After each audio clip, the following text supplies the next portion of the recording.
All right, it's Mr. P back for the last video in the series.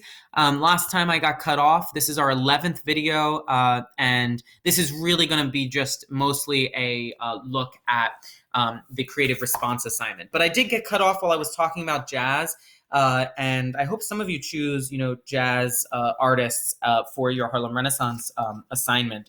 But I just want to emphasize a couple things about jazz that I didn't get to emphasize in the last piece. So I have this quote here by Langston Hughes, right? So one thing that Langston Hughes tries to do here is to argue that the reason why jazz is such one of the most important art forms during this time period is that it is a rejection of assimilationism. It is Black folks creating and performing and representing their experience without feeling like they have to assimilate into whiteness. It comes from the streets of New Orleans, the streets of the kind of various cities, not just from an intellectual elite like Du Bois, right? It is coming from the ground up. So that's really important here. It also represents a continuity of a resurgence of Black art form, looking back at the spirituals, looking back at, right? So there's a continuity of Black art form from the spirituals to the blues, from those lamenting spirituals to the blues to jazz. So we're seeing that here as well. And so, I think there's so much more we could look at with jazz, but I'll let those of you who choose a jazz artist to go down that route. But it is important to recognize that jazz has ties to the Black folklore, Black spiritual, and Black vernacular traditions.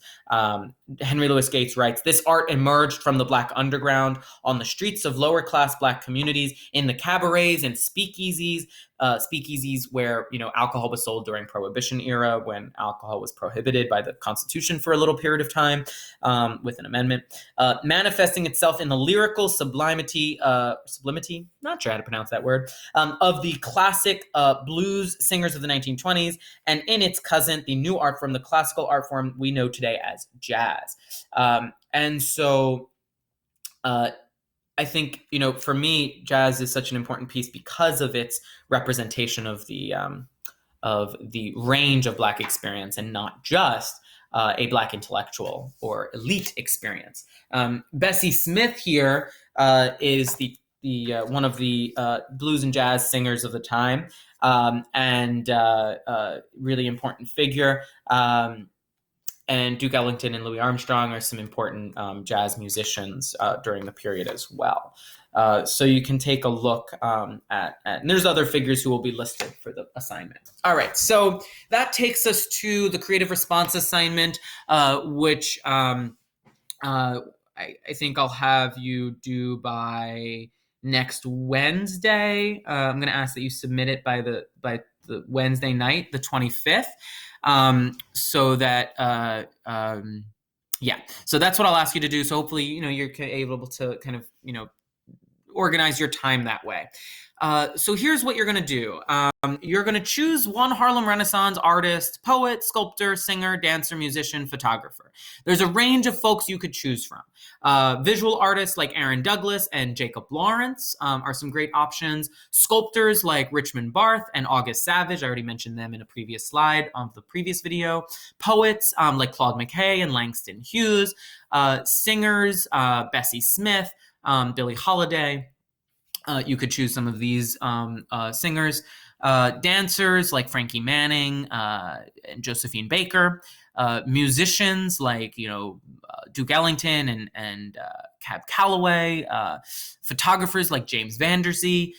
There's a range of artists you could choose from. Artists who represent a range of Black experience, a range of gender, sexuality, and class. So you'll choose one of their pieces to analyze and respond to. So there's a separate Google Classroom post, which is an assignment post that you can submit your creation, where you can access a list of artists and suggested pieces to choose from. I recommend looking at a variety before you select the one you want to do. The creative part of this assignment is to respond to the piece with a creative piece of your own. So you can write a poem, draw a sketch, paint. You could do a graphic comic strip. You could record a choreographed dance and upload a video. Let me be clear. You do not need to respond with the same medium. So if you choose a poet, you don't have to write a poem. If you choose a visual painter or artist, you don't need to paint.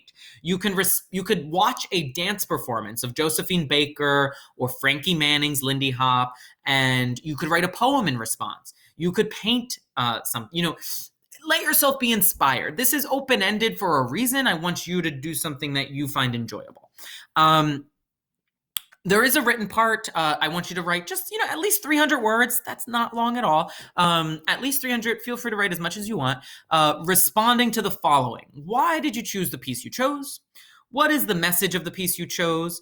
How does your art reflect the message or essence of the piece that you chose? And what are you trying to say with your art? So if you could respond to those 4 prompts in either paragraph, incomplete sentences, either paragraph format or just, a line or 2 under each of them. Or so, that would be wonderful. And I look forward to seeing your gorgeous artwork. And if we were in school, I would have shown you. I have some samples of artwork in class in storage at Central, but I don't have access to them here, so I can't show them to you.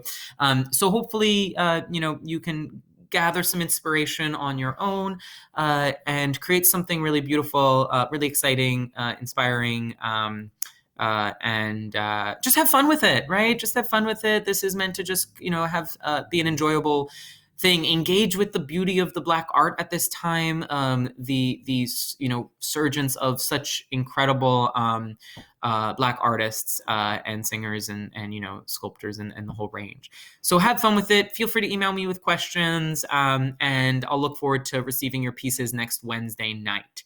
All right. So that concludes this series.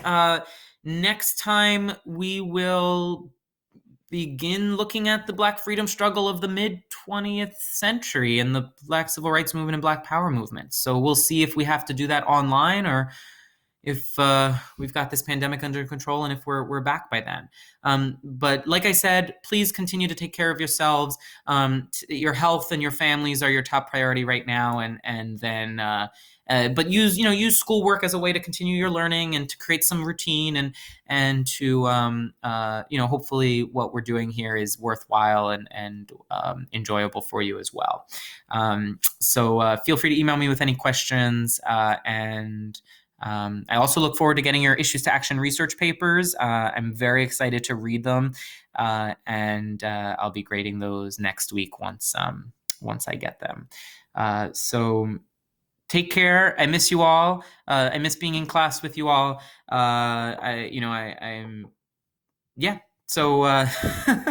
I will be in touch over Classroom with anything else as we continue to learn more. All right. Take care. Be well.